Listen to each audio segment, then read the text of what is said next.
let me just say that if the plaintiff has proof that not only that these blogs are concurrent to the tort, to another tort, and that if they can demonstrate to this court actual harm that has been derived from this blog, it will give this court a reason to believe with substantial certainty, which is the standard, that future blogging will cause more future damage. So it is the burden of the parties that seek this injunctive relief to show actual damage as a result of the blogging.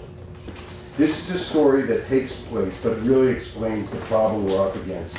In a shtetl in Europe, where a man goes and he's walking through the market, and he sees the local rabbi taking food and sticking it in his jacket as he goes through the market. He doesn't pay for it. He leaves the market, doesn't pay for the food. The man goes around, tells everybody, tells Andy, tells Todd, tells everybody, I can't believe it, I saw the rabbi stealing food. He stole food from the market. He tells everybody in town.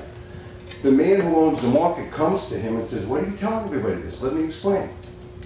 I'm the richest man in town. I wanted to take care of the poor people. I wanted to do it anonymously. So I've agreed with the rabbi that 3 times a week he will come and he will take food and he will distribute it. And so it's the rabbi and nobody will know who did it. And you see what you've done.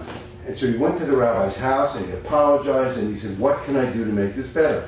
He said, come back tomorrow with a pillow, a pillowcase, and a knife. And he came back the next day and he went there. And he went to the rabbi's house and he didn't know why, but the rabbi said, I want you to take a knife, I want you to slice the pillow. He said, okay, I want you to go outside and shake the pillow until all the feathers are gone, and he did. And when it was all done, he came back and he said, what do you want me to do now, Rabbi? I'll do anything, because I'm sorry I did this. He gave him the pillowcase. He says, I want you to go out now, and I want you to collect all of the feathers. And he looked at me and he said, well, that's impossible. And the rabbi said, that's exactly the point. And the reason these cases use the word equity in every single case is because injunction is you sitting as a chancellor in equity in order to stop bad things. We've given you evidence of the intent to do bad things. This is not the intent to go ahead and say good thing. Calling him a criminal in a civil contempt case that existed 30 years before could only have one thing in mind, to defame him. I've given you line after line of this happening.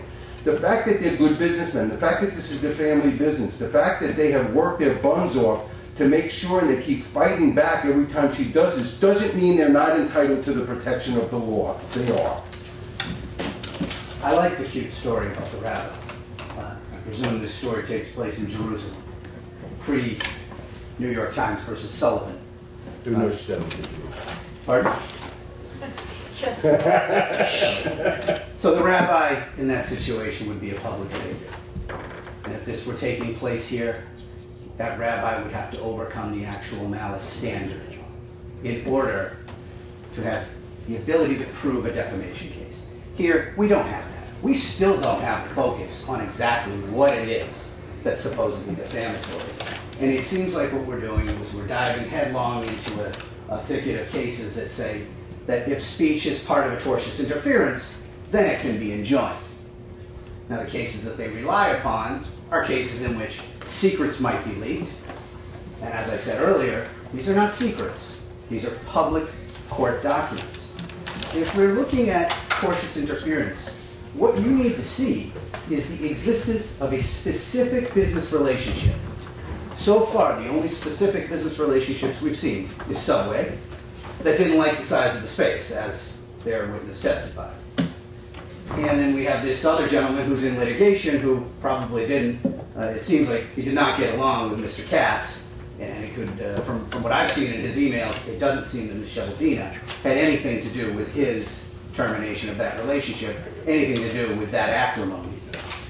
Now, we also need, for tortious interference, the defendant's knowledge of that specific relationship. There's nothing in the record that shows that Ms. Sheldina had any specific knowledge of any specific business relationship. Then we need intentional and unjustified interference. We haven't even seen evidence of interference, much less intentional. And then we have to see damages. Okay, There are three things I'm willing to do. And I'm sure it's not very different in a different order. I'm willing to enjoin Ms. Chevalderia or Dimitri or John Doe from, or anyone acting through them from interfering with plaintiff's advantageous or contractual business relationships. Because if they do that, then that's actionable. So they should not interfere unduly with advantageous or contractual business relationships. I'm willing to say that. I'm willing to say that they should not publish blogs calculated to defame, tortiously interfere with, invade the privacy of, or otherwise cause harm to the plaintiffs. That's not a big request because they're saying that their blogs are not doing that, but their blogs should not do that.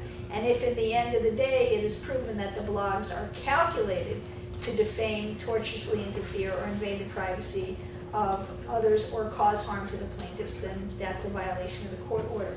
And I'm willing to enjoin Irina Chevalderia, Dimitri Chevalderia, and John Doe, and others from, or acting through them, or in their behalf, not to trespass on the plaintiff's property, because I think that's reasonable that she need not trespass on the plaintiff's property.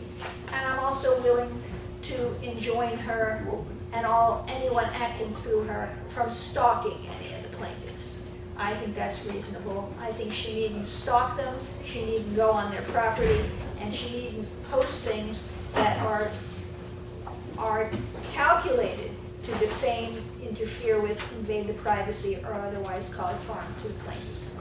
Yeah, the reason why I decided to blog, because I wanted to make public records available on the blog, so people can see what RK Associates run on cuts and Daniel cuts, what type of business they involved in. Ronan Katz is a minority owner of Miami Heat, and he owns a major real estate properties in Miami-Dade County. Today we had a hearing where RK Associates Ronan Katz and Daniel Katz requested preliminary injunction from the court, which was apparently granted. And in addition to this, judge made the ruling that I cannot go to any of RK Associates properties, even though that I have a consent and I'm invited by the business owners who are renting the spaces in RK Associates plazas. In addition to this, as an additional retaliation to my writing, the judge entered order against my family member, my husband, who has not even been involved in writing and publishing the blog articles. We all moved from Russia looking for a change, and the main change that we've been looking for is a freedom. And now the reality that we are facing is how the freedom is actually works when you are trying to criticize or to say something about rich and famous people like Ronan Katz and his company RK Centers.